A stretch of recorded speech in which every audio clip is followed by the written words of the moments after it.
Hello everyone, welcome back to my YouTube channel. पिछले videos में मैंने आपको पढ़ाया था resistance in series combination and resistance in parallel combination. आज की क्लास में हम पढ़ेंगे heating effect of electric current. So let's start. Heating effect of electric current. So heating effect of electric current के बारे में हमें पता क्या है। बेसिकली हीटिंग इफेक्ट, अब जैसे इसका नाम है heating effect of electric current, so यहाँ पे जो हम बात करेंगे कि इलेक्ट्रिक अप्लायंसेस में जो हीट प्रोड्यूस होती है वो कैसे होती है, उसके बारे में यहाँ पे बताया गया। कहता है इफ एन इलेक्ट्रिक सर्किट, या फिर सर्किट में जो हीट जनरेट होती है वो कैसे होती है। तो यहाँ पे बोलता है, कहता है if an electric circuit is purely resistive, the source of energy continuously get dispatch entirely in the form of heat. क्या मतलब हुआ कि कोई भी इलेक्ट्रिक सर्किट अगर प्योरली क्या है, रेजिस्टिव है। रेजिस्टिव का मतलब है कि उसके अंदर बेसिकली रेजिस्टेंस है वो क्या है, प्योर है। मींस रेजिस्टेंस का मैंने आपको बताया था डेफिनेशन के। रेजिस्टेंस क्या होता है कि बेसिकली वो हीट को क्या करता है, चार्जेस को अपोज करता है और ट्रांसफर करता है किसमें, in the form of heat. So कोई भी इलेक्ट्रिक सर्किट अगर प्योरली रेजिस्टिव है तो जो सोर्स ऑफ एनर्जी है वो क्या होगा, continuously get dispatch entirely in the form of heat. Dispatch का मतलब क्या होता है, कॉन्टिन्यूसली गेट डिस्पैच का मतलब है कि लॉस करेगा वो अपनी energy. It means loss is energy in the form of heat. So if an electric circuit is purely resistive, the source of energy continuously get dispatched entirely in the form of heat. Dispatch का मतलब है कि loss energy। तो क्या करेगा, loss करेगा क्या, energy को लॉस करेगा in the form of heat. So this effect is known as heating effect of electric current.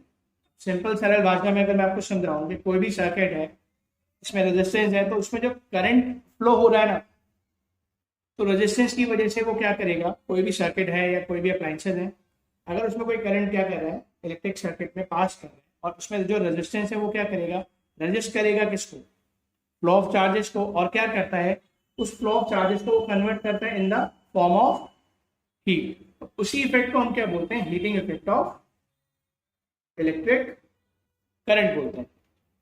अब इसका डेरिवेशन कैसे हम डिराइव करेंगे, अगर हम इसका फॉर्मूला डिराइव करें। सो जो एनर्जी है, हमने 9th स्टैंडर्ड में भी पढ़ा है, उसका फॉर्मूला होता है, एनर्जी क्या होती है, power into time. So energy को हम डिनोट करते हैं ई से, into P into T. Energy का फॉर्मूला क्या बना, पी इनटू टी। अब ई यहाँ पे हमारा रिप्रेजेंट करता है किसको, एनर्जी को, P power and T time. इसको डिराइव करने से पहले मैं पावर के फॉर्मूले की बात करना चाहता हूँ कि आपको पावर का फॉर्मूला मैं एक बार रिवाइज करा देता हूँ कि क्या पढ़ा 9th स्टैंडर्ड में। We know power equal to what, work done upon time, कि हमने कितना वर्क डन करा और कितने टाइम में करा, वही हमारी क्या होती है, पावर होती है। सो हमने कितना वर्क डन करा और कितने टाइम में करा, उसी को हम पावर बोलते हैं। अब अगर मैं इलेक्ट्रिसिटी चैप्टर में मैंने आपको पोटेंशियल डिफरेंस का फॉर्मूला बताया था, V equal to what, work done जो हम कर रहे हैं कि क्या करने के लिए, एक चार्ज को एक प्लेस से दूसरी प्लेस पे ले जाने के लिए, उसको हम बोलते हैं work done to move a unit charge from one place to another. So यहाँ से हमने वर्क डन का फॉर्मूला पढ़ा था इस चैप्टर में, पोटेंशियल डिफरेंस जब हमने पढ़ा था कि W equal to work done by Q। It means work done to move a charge from one place to another, उसी को हम पोटेंशियल डिफरेंस बोलते हैं। अब यहाँ से मुझे वर्क डन का फॉर्मूला मिल जाएगा क्या, वर्क डन इक्वल टू, अगर मैं इसको ऊपर ले जाता हूँ, V इंटू क्यू। अब इस वर्क डन को मैंने क्या करना है, इस चैप्टर के अंदर इस फॉर्मूला में पुट करना है पावर के। सो लेट्स सी हमारे पास क्या आएगा, तो हमारे पास आएगा power equal to what, V q into t. So मेरे पास पावर का फॉर्मूला बन गया V क्यू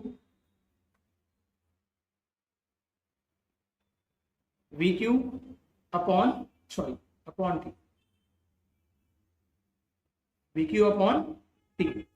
अब आपको मैंने बताया था करंट क्या होता है, rate of flow of charge. तो rate of flow of charge, तो वो चार्ज जब फ्लो करेगा तो किसी टाइम में करेगा। सो अब यहाँ पे आप एक चीज देखिए, P इक्वल टू आपका हो गया V क्यू बाई टी। सो जो ये चीज है, इसको मैं क्या I लिख सकता हूँ, क्योंकि I क्या है, charge flow, rate of flow of charge upon time. तो यहाँ पे हमारा ये Q बाई टी क्या हो गया, I हो गया। सो मैं P को लिख सकता हूँ VI। तो यहाँ से पावर का एक फॉर्मूला मेरे पास ये है, सेकेंड फॉर्मूला मैंने ये डिराइव कर लिया, और अगर चार्जेस में गिवन है तो आप थर्ड फॉर्मूला इसको भी बोल सकते हैं। 3 फॉर्मूलाज हमारे पास यहाँ से किसके आ गए हैं, पावर के फॉर्मूलाज हमारे पास आ गए। अब नेक्स्ट आगे बात करते हैं किसकी, अब इसको थोड़ा सा और सॉल्व करते हैं पावर के फॉर्मूले को। अब आपको पता है V इक्वल टू क्या होता है, I are, current into resistance होता है। अब मैं अगर यहाँ पे पुट करता हूँ V की जगह पे आई आर, तो ये क्या हो जाएगा, P equal to I square R. अब फोर्थ फॉर्मूला हमारा ये भी बनता है यहाँ से पावर का कि आई स्क्वायर आर। अगर आपके पास करंट गिवन है, रेजिस्टेंस गिवन है और कहता है find out the power, so you can easily find out the power. अब इसमें थोड़ा सा और चेंजेस करते हैं। देखिए अब हमें पता है आई इक्वल टू क्या होता है, अगर मैं इस फॉर्मूला से जाऊं तो आई होता है V by R, I square क्या होता है V बाय आर। अगर मैं पुट करता हूँ वैल्यू, तो यहाँ पे मेरे पास 2 आई है, अगर मैं एक आई में वैल्यू पुट कर देता हूँ P equal to I R V by, अब ये मेरे पास वैल्यू आ गई किसकी, रेजिस्टेंस की। अगर हम ऐसे पुट करना चाहें, अगर आप ऐसे पुट नहीं करना चाहते तो आप इसे छोड़ दीजिए, आप दूसरे मेथड से भी कर सकते हैं। आप क्या लिख सकते हैं सीधा, अब यहाँ पे आई स्क्वायर है, तो आप इसको क्या लिख सकते हैं, आई स्क्वायर क्या होता है, आई स्क्वायर बाय आर स्क्वायर भी लिख सकते थे हम इसे, और ऊपर एक आर है तो ऊपर वाले आर से एक आर क्या हो जाएगा, कैंसिल आउट हो जाएगा। तो पावर का फॉर्मूला और हमारे पास यहाँ पे क्या डिराइव होगा, V स्क्वायर बाय, एक फिफ्थ फॉर्मूला जो हमारे पास पावर का बना वो बना P equal to V square by R. Hopes आपको समझ आया होगा। अब बात करते हैं, एक बार मैं आपको दोबारा रिवाइज कराता हूँ। पावर क्या होता है, वर्क डन अपॉन टाइम। अब पोटेंशियल डिफरेंस होता है वर्क डन अपॉन क्यू। तो यहाँ से वर्क डन का फॉर्मूला मुझे मिला क्या, V इंटू क्यू, जिसको मैंने पुट किया किसमें, पावर में, अपॉन टी। अब आई क्या होता है, rate of flow of charge पर सेकेंड। पर सेकेंड में वो टाइम में कितना क्या करता है, फ्लो कर रहे चार्जेस, उसको हम आई बोलते हैं। तो मैंने यहाँ पे इसको आई पुट किया, तो मेरे पास एक फॉर्मूला और आया यहाँ से थर्ड,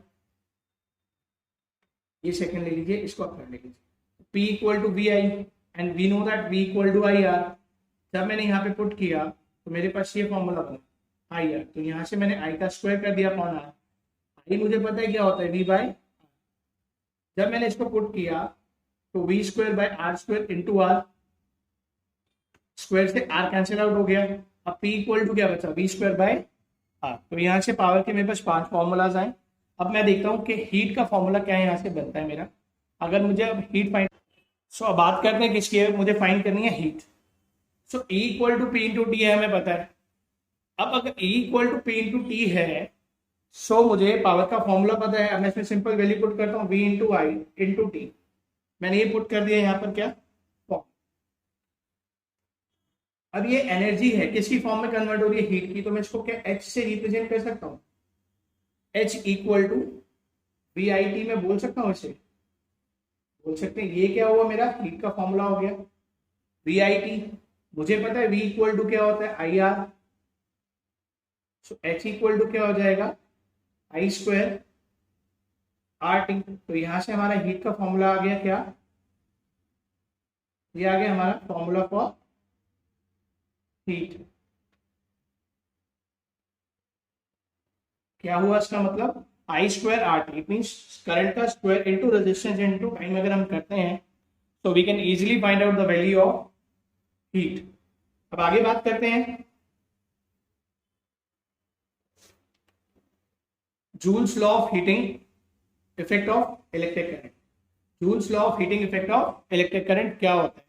अभी मैंने आपको फॉर्मूला बताया हीट का, H square equal to H equal to I square R T. तो H मैंने आपको बताया कि यहाँ पे क्या है, it state that the heat produced in a resistor is, भाई देखो यहाँ पर फॉर्मूला के हिसाब से I square, it means current बढ़ाएंगे तो हमारी हीट बढ़ जाएगा। अब ये रेजिस्टेंस भी इक्वल में, इट मींस रेजिस्टेंस इंक्रीज करते हैं तब भी हमारी हीट इंक्रीज करती है, या फिर हम टाइम इंक्रीज करेंगे तब भी हीट इंक्रीज करती है। अब आप इसका एग्जाम्पल कैसे लेते हैं टाइम वाले का, आप अपने सेल फोन को क्या करते हैं, चार्जिंग पे लगाते हैं। तो जितना टाइम आप उसको चार्जिंग पे लगाते हैं तो आप देखते हैं कि उसकी बैक साइड क्या हो रही है, हीट हो जाती है। तो इसलिए जब भी हम टाइम को इंक्रीज करते हैं हीट हमारी ऑटोमेटिकली इंक्रीज हो जाती है। अगर रेजिस्टेंस होगा इंक्रीज तो हीट इंक्रीज हो जाएगी, अगर रेजिस्टेंस कम कर रहे हैं तो हीट आपका कम हो जाएगा। ऐसे ही अगर हम करंट को बढ़ाते हैं तो हमारी हीट भी क्या हो जाती है, इंक्रीज हो जाती है। अब बात करते हैं कि इट सेड दैट जो हीट प्रोड्यूस हुआ रजिस्टर में वो क्या है, डायरेक्टली प्रोपोर्शनल थी किसके, करंट के। So H is directly proportional to current का स्क्वायर, के करंट के स्क्वायर के क्या है, हीट, डायरेक्टली प्रोपोर्शनल है। अब second, H is directly proportional to resistance के, रेजिस्टेंस के भी क्या है, डायरेक्टली प्रोपोर्शनल है, resistance increase, heat increase. H is directly proportional to time, ये टाइम के भी क्या है, डायरेक्टली प्रोपोर्शनल है। अगर आप टाइम इंक्रीज कर देंगे तो आपका करंट भी इंक्रीज हो जाएगा, सॉरी हीट इंक्रीज हो जाएगी। तो यहां से हमने क्या फाइंड आउट किया कि H is directly proportional to I square, H is directly proportional to R square R and H is directly proportional to T. So कुछ पॉइंट्स हैं जो हीटिंग इफेक्ट के बारे में मुझे बताने हैं, मैं उसको बताता हूँ कि heating effect is desirable in devices like electric bulb, electric iron and electric fuse. So देखिए डिजायरेबल का मतलब क्या होता है कि यूज। सो मैं इसको बोल सकता हूँ सिंपल लैंग्वेज में, heating effect is use in devices जहाँ पे इलेक्ट्रिक बल्ब है वो हीट करता है, तब क्या करता है, वो ग्लो करता है। इलेक्ट्रिक आयरन है, हीट होने के बाद आप अपने कपड़ों को क्या कर सकते हैं, आयरन कर सकते हैं। इलेक्ट्रिक फ्यूज में क्या होता है, हीटिंग इफेक्ट यूज होता है। और heating effect is undesirable, undesirable का मतलब है कि जहाँ पे हम इसका यूज नहीं कर सकते। So heating effect is undesirable in devices like computer, TV, refrigerator. अब आप 24 घंटे आपका रेफ्रिजरेटर ऑन रहता है, अगर वो ज्यादा हीट हो जाएगा, हीट होता है, बट अगर वो एक्सेसिव हीट हो जाएगा तो क्या होगा, डैमेज कर सकता है डिवाइसेस को। इसलिए यहाँ पर ये क्या है, हीटिंग इफेक्ट अनडिजायरेबल होता है किसमें, रेफ्रिजरेटर्स में, टीवीज में, कंप्यूटर्स में, एक्सेट्रा। अब बात करते हैं इन इलेक्ट्रिक बल्ब, जो मोस्ट ऑफ द पावर है कंज्यूम करता है कौन, फिलामेंट। आपने देखा होगा बल्ब के अंदर एक ऐसी सी ट्यूब होती है, इसी को हम क्या बोलते हैं, फिलामेंट। क्या बोलते हैं, फिलामेंट बोलते हैं। सो इलेक्ट्रिक बल्ब के अंदर जो मोस्टली पावर कंज्यूम है, most of the power consume in bulb by the filament. अब वो कैसे अपेयर होती है, एज हीट। जब वो हीट करती है तब बल्ब क्या करता है, ग्लो करता है और रोशनी करता है। And small part of its radiated in the form of light. जब वो हीट करेगा तो उसका कुछ स्मॉल पोर्शन क्या करेगा, ग्लो करेगा इन द फॉर्म ऑफ लाइट। अब जो फिलामेंट है बल्ब का, फिलामेंट जो बेसिकली होता है वो किससे बनता है, कहते हैं filament of electric bulb is made up of tungsten. Exam में पूछा जाता है 1 मार्क्स में क्वेश्चन कि filament of electric bulb is made up of tungsten. तो एक कंपाउंड होता है। अब फिलामेंट जो है इसकी भी कुछ प्रॉपर्टीज है, उसको भी पढ़ते हैं।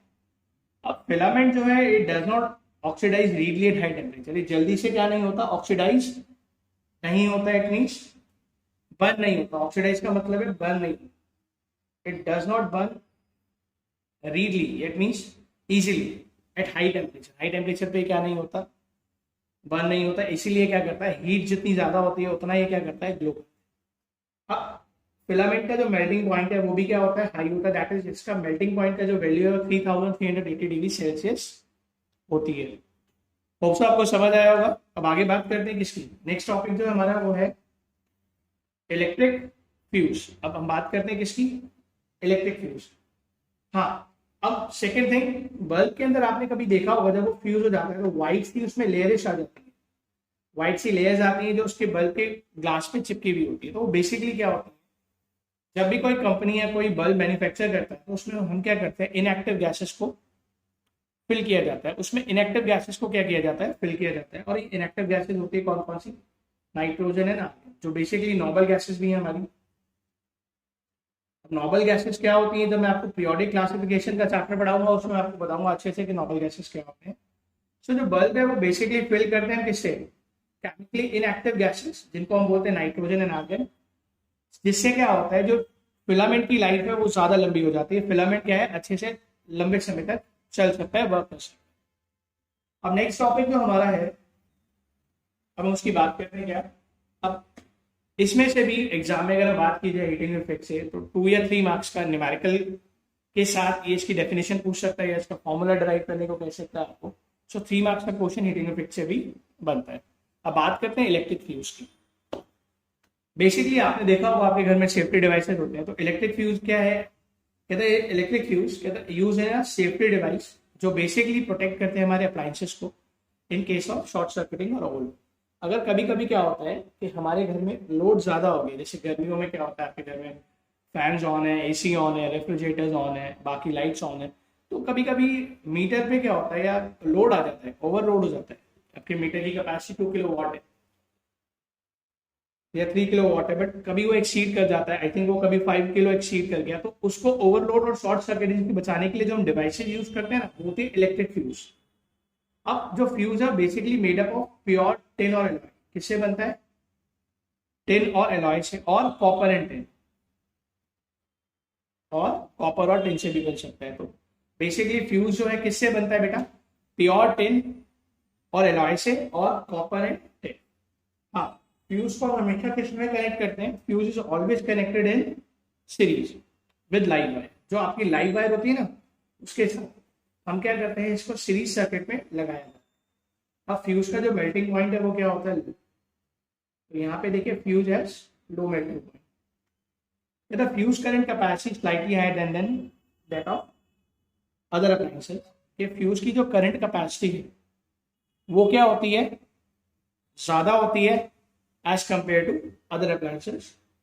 सो यही था फ्यूज के बारे में। अब आपका जो ये चैप्टर है, इसके जो कंसेप्ट है वो मैंने आपको कंप्लीट करा दिए। नेक्स्ट क्लास में 20 या 25 मिनट्स लेके मैं आपके जो न्यूमेरिकल्स हैं based on resistance in series, मैं आपको सिखाऊंगा कि सर्किट डायग्राम को कैसे सॉल्व किया जाता है। आफ्टर दैट मैं आपको ये बताऊंगा कि हीटिंग इफेक्ट्स से रिलेटेड और पावर से रिलेटेड जब क्वेश्चंस उसके साथ आते हैं तब उसको हम कैसे सॉल्व करते हैं, वो हम नेक्स्ट वीडियो में और नेक्स्ट क्लास में करेंगे। होप सो आपको वीडियोस अच्छे लगे। अगर वीडियोस अच्छे लगे तो please like, subscribe and share my channel with your friends. Thank you so much, bye.